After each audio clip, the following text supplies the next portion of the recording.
Hey, I'm Devin Llewellyn-Jones, a guy who's the author of Tiresias, a finalist in the Lambda Literary Awards transgender fiction category. I wanted to talk about a book with queer and transgender themes that at least metaphorically saved my life. Although the story takes place on another planet, where words like gay, lesbian, bi, queer, trans, etc. don't have any relevance to its inhabitants, The Left Hand of Darkness by Ursula K. Le Guin is one of the foundational texts in my own consciousness of sexuality and gender. Many people have read it, including people who aren't usually into science fiction, but if you don't know what it's a story set somewhere in the future in which a human envoy is visiting a planet called Gethin by its dominant intelligent species. Basically humanoid, but with a very major physiological distinction from Homo sapiens. That is, most of the time, the Gathenians are sterile and they display no primary sexual characteristics that would identify them to us on Earth as a binary sex or gender. Generally, the simplest term to call them would be androgynous, but in a completely neuter sense, not displaying what gets crudely called hermaphrodite qualities.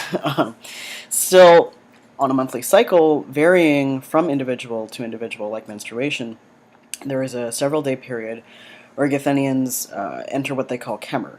It's like going into heat, but more complicated. By establishing physical proximity and touch with a fellow Gathenian they want to have as a mate, a combination of pheromones, hormones, or whatever, this causes each partner to transition into one binary sex or the other.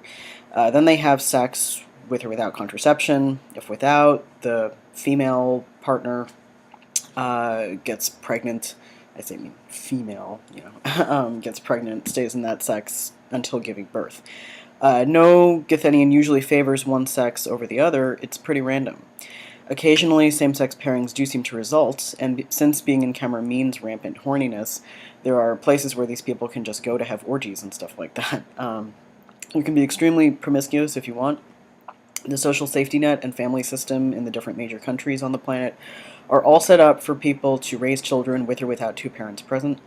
You can become permanent monogamous partners with one person if you want, which is like marrying them, and you can do this with anyone as long as you aren't siblings. The freaks in this species are, of course, the individuals born in a state of permanent Kemmer, possessing one sex at all times their entire lives, like human beings, in theory. It isn't necessarily an ideal evolutionary situation. The story isn't told through a perfectly sympathetic lens.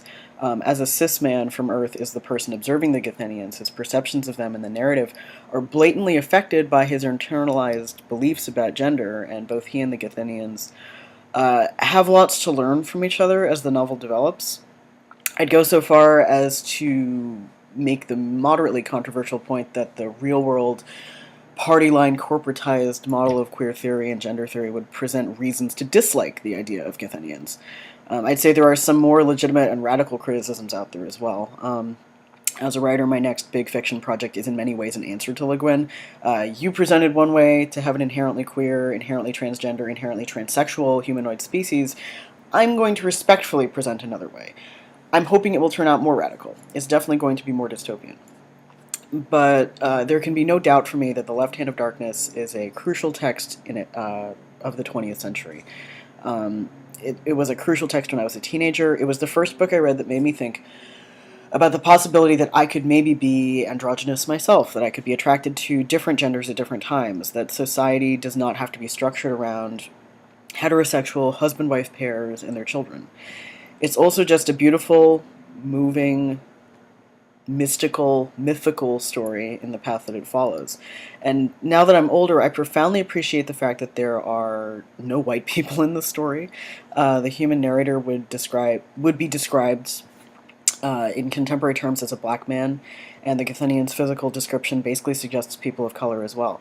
And lastly, I appreciate the author's willingness to tackle not only the construct of gender, but also the construct of sex.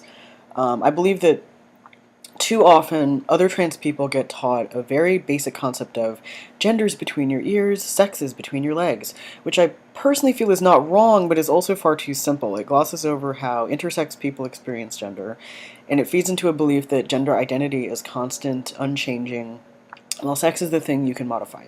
Maybe even the thing you have to modify to count as a trans person. I don't know. Everyone is different. I'm not interested in modifying my sex. My gender is the fluid thing. If I had not read this novel at a young and impressionable age, I'm not sure I would have realized enough important things about myself, my own sexuality, and my own gender when I did.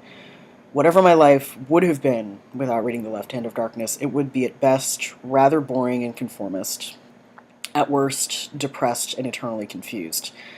Thank you, Ursula K. Le Guin, for this finest of your creations. And thanks everyone else for listening to me go on.